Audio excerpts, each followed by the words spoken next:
All right, welcome to the second segment. The second segment is supposed to be an additional episode to the main episode. This one is meant to be relaxed. We just throw out social questions. We throw out anything that comes to mind. We try and keep it between 10 and 30 minutes. But it's ideally just to get your general perspective. But I think the first question that I want to ask you is just, when they say in order for you to enter EMS, you have to be passionate about it. You have to have passion for it. How do you quantify passion? What is passion to you? And how would you say someone is passionate about EMS and you are not really passionate? Man, so that segment, the it's quite a wide time range, 10 to 30 minutes. So, Yeah. Because man, the thing is, we have Malusi here, and when so he's passionate about the topic. passion. Well, in my own terms, is a quite difficult question to answer. Mar, true, I agree that I think most professions in the human service, if I have to call it that way, you need to be passionate about it. Because how much passionate you are about the whole profession leads to how you deliver care, number one, and number two, depending on what space you're in, it's almost like research. Selecting a topic that you're not passionate about. I mean, when the tough gets going, you'll want to drop that thing. Equally so, you need to be passionate. How you because this is linked to how you conduct yourself in the profession, how you treat patients, how you treat your colleagues. Now, how you gauge it. Plain Okay, and simple. Paulus, Plain and can simple. I quickly just stop you there? Yeah. I just want to interrupt you there. So the weekend warriors that have their own car and they put like a little siren and they buy themselves a reflective vest. Is that passion? To be honest, I would like to think they are passionate in their own definitions, but that's a whole discussion on its own because sometimes they think they are doing good.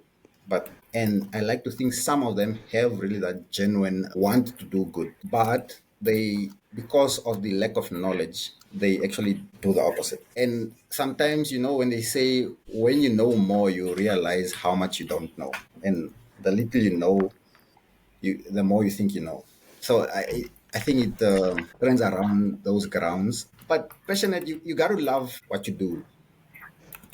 In simple terms, that's really how I would define passion. If you love what you do, they say you don't have to work a day, which is true, and it helps you go through like the storms of the profession. And somehow you need to be committed to the cause. So, especially in bringing about change, because there's so many things to fight for, and you actually want to see or to improve the industry. And I think you can only do that if you are really passionate about it and you commit your life to it some in some sort of way. You know. So yeah, Very. in simple terms, that's what I can say. Yeah, I think it's very difficult for someone to be passionate about. And I think when you get into the course, you don't really understand what it's about until you start studying it. And even when you are studying it, it's very different compared to when you start working. And it's also very different depending on the kind of environment that you work in. So I think it's very subjective. But I'll bring this to Malusi. Malusi, how would you define passion? And where would you say, what elements do you think the students need to have in order to project passion for a profession or to show that they really love and they have to show that dedication? Okay, this is a very interesting question. Excuse me. I think to put it to students, it's a bit tricky. I'll tell you why. It's important to be people-centered. You need to be able to serve people or want to serve people because you will be having a granny who has a delusional episode where you need to attend and understand that whatever that they are seeing is not real. And then I see dead people. and then you'll have a young person who says they are suicidal because they broke up with their boyfriend. And you need to be understanding. And you might have a person who has a fracture, and it just varies from side to side. I'll make an example with people that are working for the government in South Africa, working for Home Affairs. When you go there, sometimes they lack compassion. They just don't care. They just don't care. If they are going to lunch, they're going That's to the lunch job. for 2 hours, and there's no service. I know that there are good ones. I've seen some, and I've seen some in the news that they are doing a great job. So you must be people-centered. But what makes it hard is that sometimes when you are young, you haven't really discovered yourself, You're still in the journey of understanding who you are. So you might not know that you're really people-centered or you're not, So it's a bit tricky. Coming to the weekend warriors, What I've also seen over a period of time is that here in Australia, we don't have weekend warriors in countries that have organized EMS systems. A person who's a weekend warrior, you'll find them, it's either they are actually in the job or they are working for fire services or for Volunteering. or volunteering somewhere, and they'll be passionate about it. And they'll be having a full-time job and still assisting there. But there's some form of structure that they'll be functioning under, so they might not be at risk of creating more risk for patients.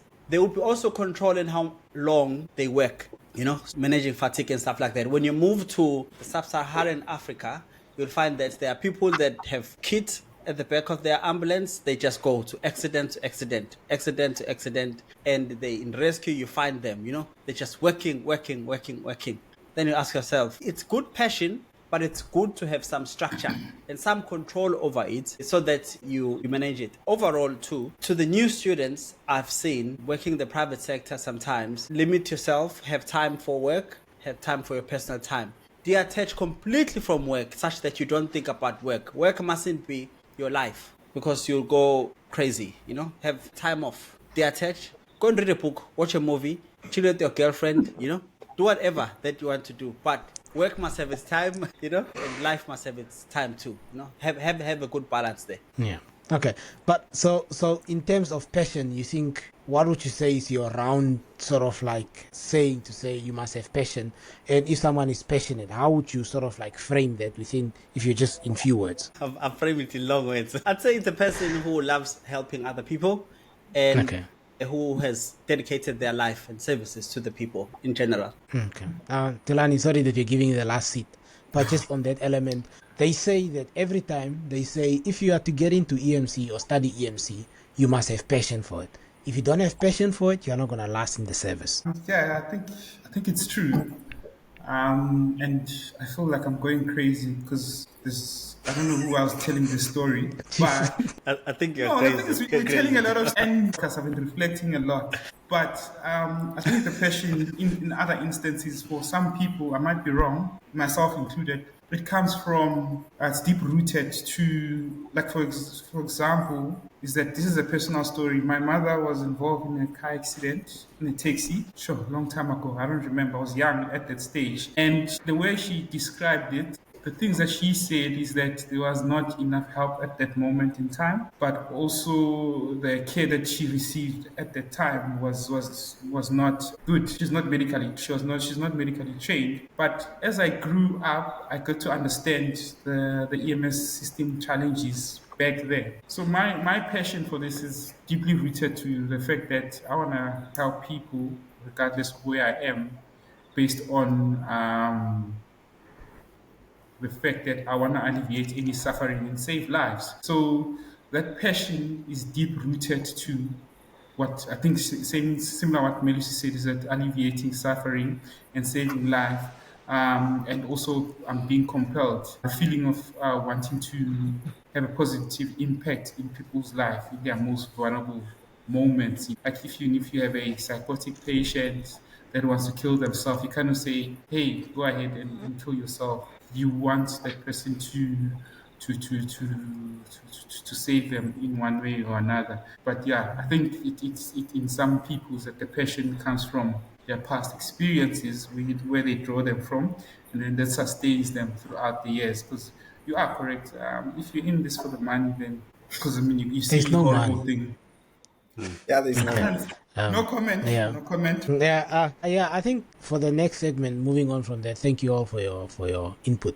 I think the next one, I'll just like to make a disclosure that whatever you're expressing on this podcast is not that of your company or whoever you are working for. This is within your individual capacity as a paramedic. Now, for the next segment, I know, Paulus, I've known you for a while now. Too long, I would like to think. And we have worked together from the time that we were students that would work in the call center. And I remember there were times where we had to attend to like very horrific accidents. And I remember like within my career span, I have been to an accident where the most fatalities were 5. But I know that you top it. Like I know that you, in EMS words, you are a shit magnet. And I Sounds know like a that competition. you have been to few accidents Can you maybe just touch on it? You don't have to give specifics, but ideally, just like what is the most fatalities that you've been to? Because I know that you have responded to quite a few. Yeah, I think it was also where I was working because the roads, they were just like high crash areas. So I'm trying to think now, what's the most? I think, no, I almost lie. It was 13. 13 fatalities in one crash Yeah, or in one incident. That's the yeah. most people. It was a Friday the 13th and 13 people died. That's why I remember it so well. 13. You Sounds know, like Yeah. now, I mean, we joke about it, we laugh about it, we talk about it over coffee or when you go for lunch. How do you think this shapes you as a person? Does it make you less sensitive to situations and life in general? Well, apparently so, according to my sister. Because my sister And your says I'm girlfriend? in my my sister says I'm insensitive. But I think, look, it's not normal. It's not human nature to see another human being so injured. And we can say all what we want to say that it doesn't affect you, but it changes you. It changes you because, and to be honest, we got into EMS quite early, and this not forces you, but it shows you a different side of life, and also it makes you mature with certain aspects. Because for me now, sometimes I consciously have to think that, look, somebody is going through something, they have not seen what you have seen, and you kind of just need to like understand that whatever they're going through is a major thing for them. So sometimes like people are going through, not through, but it's like a little thing, man. But because of what you have seen, you tend to downplay them like it's just a flu or you have just bumped your toe. So at this point, I normally have to take myself out of my paramedic shoes and just be in a layman's shoes and see things from people's perspectives. Because I've been told like you're quite insensitive. Like I'll talk about death openly, I'll joke about it. So Yeah. it takes that innocence of life away from you, but also it shows you a different side of life that you tend to appreciate certain things better or and understand certain aspects better of life. So yeah. Do you think you are a safer driver now that you see what you see on the roads? Well, it's debatable. Are you over 40? Not yet. Face So I'm still within that the crazy bracket. side. So safer, I like to think I'm generally a safe driver. I do drive fast sometimes, do you but I drive like to think I HTI do it safely. or No, VW? he's in his mind. He's over 40. I have a He is a buggy. youth. He's a youth. I drive a buggy, but I also have a bike. And people can never understand, like, you're a paramedic, you see people crash, and now you're on this dangerous thing. So I like to think sometimes, even if I drive faster, I do it safe. Okay. All right. Now, Yeah. yeah, I think I'm just heading this to Malusi, and I think it will be sort of like the most like a similar question in the sense that I know that we see things that are not seen by regular people. Sounds like you're going crazy. Is there any specific? No, we don't see dead people. Is there anything specific that you'd like to highlight from your career that makes you think that the job can somehow alter the way you think, the way you feel, and how sensitive you are to death and dying and just injury in general? So for me, I would say there are cases that I would remember, and I think I remember very early in my career, the first fatality that I went to. And it was actually from a bike accident, not bike accident. There's a couple, they were riding together, and the lady survived, and the husband didn't. And I was struggling to break the news to the partner to tell them what was happening there, But I declared life extinct to the other person. So it was a conflict somehow. It was hard. It was a hard situation for me. I clearly remember it. After that, I've done a lot of others after that. I'm And then about I to would ride to remember, Valfes. say again, I'm about to ride to Valfes. yeah, keep upright. And yeah, keep upright and follow the speed limit. And then I remember later in my career, then I think I've attended to one fatality where there were unfortunately 8 fatalities. And then I think the following day they find the 9th one because of how the car was wrecked. The thing is, it's not actually about the number of people in this case, but it's about the impact it has on you as a person and what it made you feel at that time. It's important that we look at those things and we take the necessary steps if we feel that some things don't make us feel all right, because we're humans after all. We're people, In terms of the career changing, the personality, I think we are humans, and the frequency of seeing fatalities, death, makes us, as Paulus put it, it takes away the innocence. You are not exactly normal. I think even with the normal illness, a person, like a family member that has a simple illness, you'll say, you know what, it's minor. And at that time, you are really not considering how they are feeling. But because you know the process that this is going to last you for 3 days, you go there, you take this medication, you'll be fine. I can't really feel what you're feeling, but I understand what you're going through. But because you are so used to seeing sick people, you just put it in that basket, and with less empathy and sensitivity and sympathy too, maybe sometimes, But it has changed me somehow. It's hard to balance that. Just to add on that, what I noted also here when I came to Australia is how they take death serious. If there is a death where there will be 8 people, it will be on the news everywhere. You will get a phone call from your peer support, and they're going to talk to you to check if you're okay. And you'll be let known that there are actually psychological services that you can attend. It will be something that is serious. I don't think it has happened where there are more than 2 fatalities, And working in a small town too, you can see how it impacts the community. If there is just 1 fatality, it will be something that they will be speaking about for the whole month, because it's something that is so serious. Somehow it made me feel, this is politics now, that a human value here is higher than a human value in Africa. But that's another topic for another day. If you looked at the numbers, if you looked at the other recording that we had, there are a lot of people that die in car accidents in the sub-Saharan Africa, in the countries there, as compared to in the developed countries. Now, does like the recklessness that we have in the countries in the sub-Saharan Africa and in Africa in general is not what they have here. That is what I've seen. They drive within the speed limits. They respect the road rules. The coppers are respected.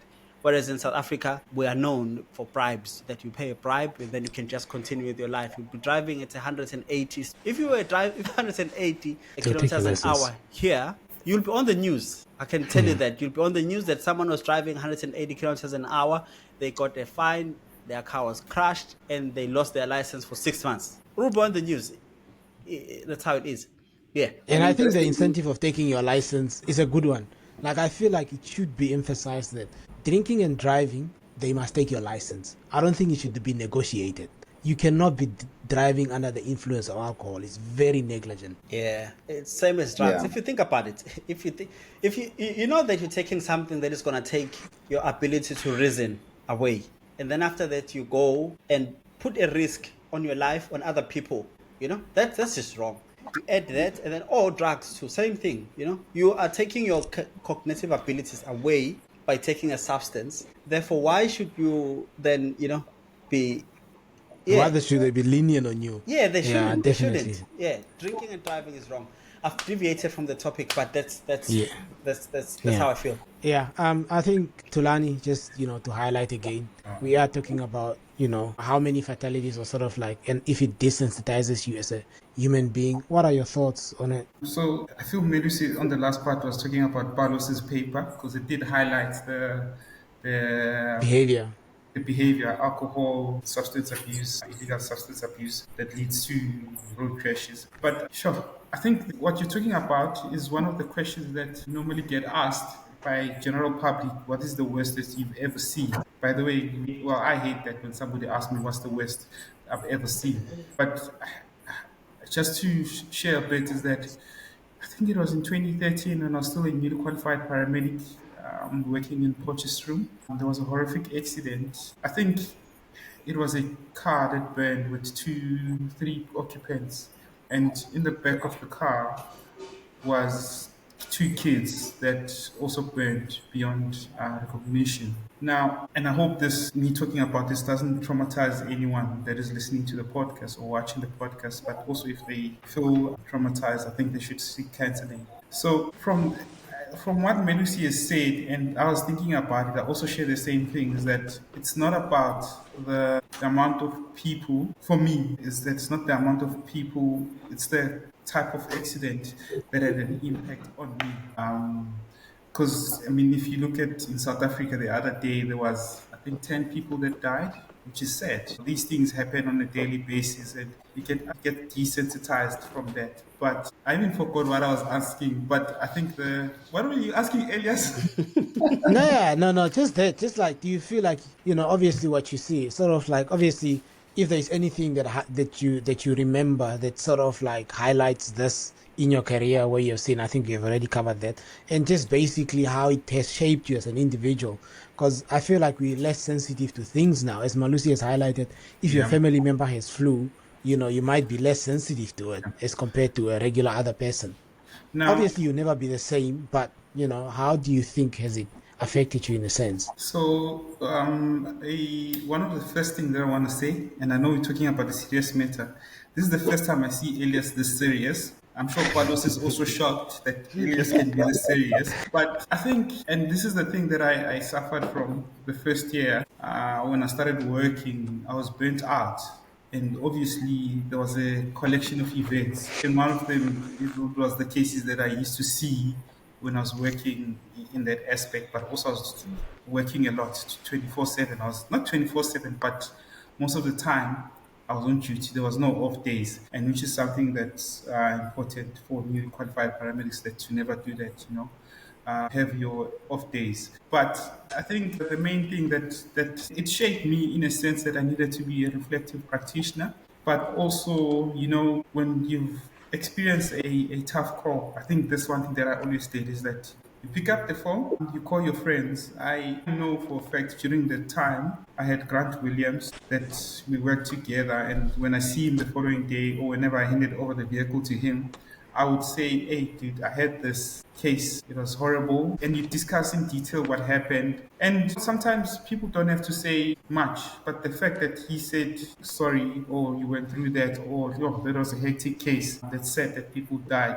it also makes you feel better to say, okay, that person sees what I'm seeing and they acknowledge that it was a horrible case. And that's sort of like an informal debriefing session. And ever since then, that's what I do. You encounter a case, you have to always be a reflective practitioner. You talk about it, you look at what the literature is saying, you talk about it to your friends, and you sort of get that comfort. I haven't seen any, even back then in South Africa, there was never a formal structure whereby I can call a hotline within the EMS service or within the companies that I've worked for to say, guys, I'm not okay. I've had this challenging case, but yeah. Yeah, and I think this is real, and this happens. Some people have a span of a day in a career. After doing 3-year degree, they might go out, they might go to a job where they are held at gunpoint and never come back to the service again. And some people, lose a baby, especially if you are resuscitating like a 1-year-old or a 2-year-old, and they lose these people, and they feel like they are not good enough in their job. So I think it's just very important that for students as well, that you do highlight that you are going to encounter some of these days. And I think you should not beat yourself up for it. You should seek for assistance from your managers, from your colleagues. If there is a peer support structure within your organization, and I hope most organizations do, Paulus, you can tell us about that now. We do encourage this. The job in itself can be difficult. It can be challenging to the core. It can break you, but you should be supported, and hopefully you should be able to cope. Paulus, getting to this now, what support structures are within your organization for colleagues? Because obviously you work for an accident fund where you see quite horrific cases. What support structure is there for your colleagues, and what culture is there to ensure that? And you are the head of emergency, isn't it? It's putting you on the spot now. What support structure is there for your colleagues? So I mean, we work in a corporate company, and there is structures in place. So we have a wellness office. So normally that office takes care of the guys. So, but the wellness office needs to be informed, of course, that look, these guys either we're attending to bed crashes, and maybe just book them for a debrief session or some session with a psychologist. Many people are reluctant, I think generally in EMS, are reluctant to seek therapy, maybe myself included a little bit, but talking to people helps, like to a peer. So that's generally the structure in place, but I think the nice thing is that you have guys that always flag you of certain certain behaviors and patterns. But also, if you know people, you'll be able to pick up that something is wrong, and then also offer help in that regard. So yeah, so generally that's what we have in place. To be honest, is I personally have not been doing quite well on it because many a times you just so focused on admin work that you actually miss to engage with the teams. But the environment or the culture we have created at the fund is that of looking after each other. I think from time to time, the colleagues will share that, man, maybe check up on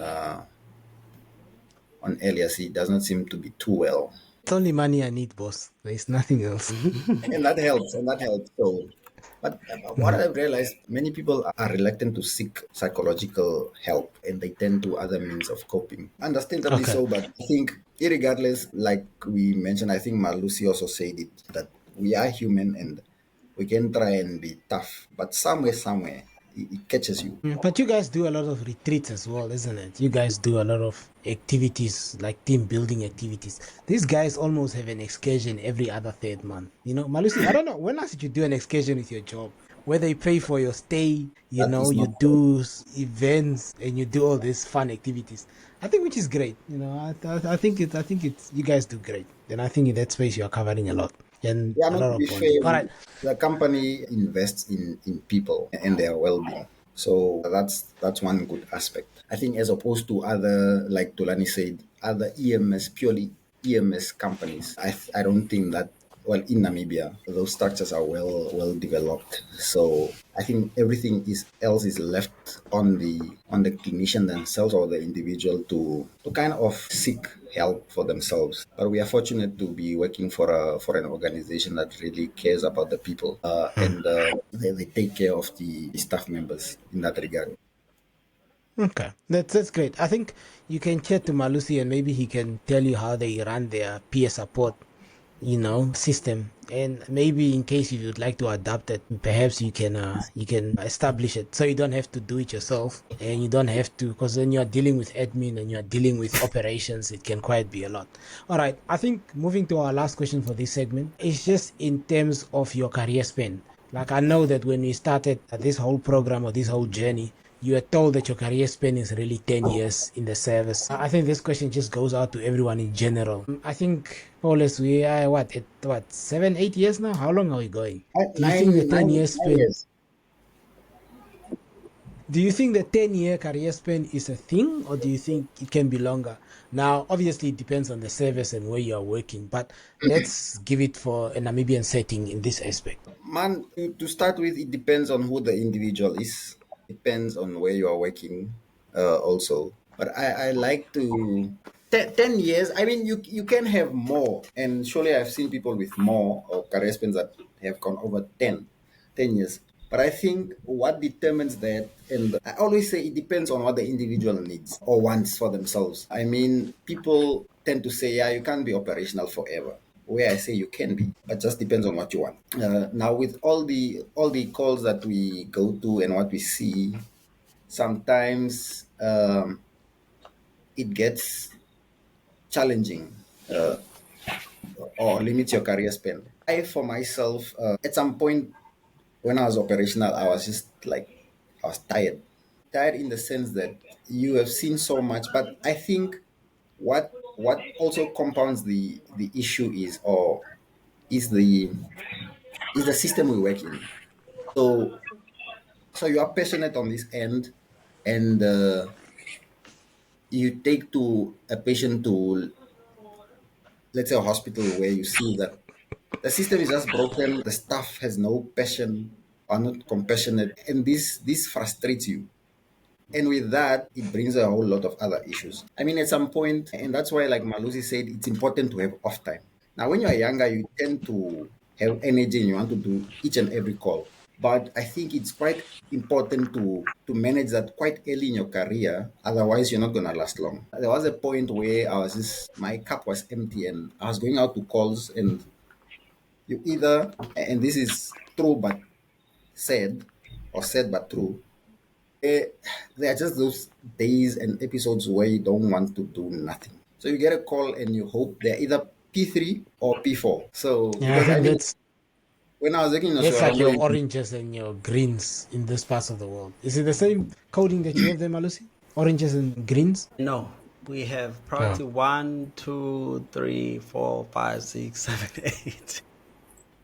so But nonetheless, it's They're the less different, serious yeah. ones though. Yeah. when I was in Oswarongo, I mean, if you did a primary, most probably you happen to have a P1 patient. You know you are going to window. And at some point you get a call and you're responding and you hope it's either P3 patients or P4s because you don't want the in-betweens. Just You just don't want give the P1. context that Windhoek is like how much of a distance drive, that's why I don't like it. Two Well, 2.5 hours drive, is it I 3 hours? but I think at the point I was just tired. Clinically, I was tired. The system is broken. You come to a hospital, you hand over, and you see what you can already tell what's going to happen to the patient. So that frustrates you, and I think that's what pushes people out of the industry. And most of the time is the passionate people that care so much that they get hurt in the process, and that shortens their career lifespans. Yeah, so one could have a longer career span, but I think technology now even helps in it can help extend because I've seen like some of the nature of the job and the risks of injury. Sometimes that's where it limits you because at some age you don't want to be picking up things, heavy things. And if I look at like your ambulances, I mean they've got the hydraulic stretcher lifts. So surely you can go up to retirement operational if that's what you want for Eh, yourself. I was telling them that my colleague is 70 years old. I think the oldest is probably 78 years old. He had 2 heart attacks and still came back and still working fine, cruising. Right.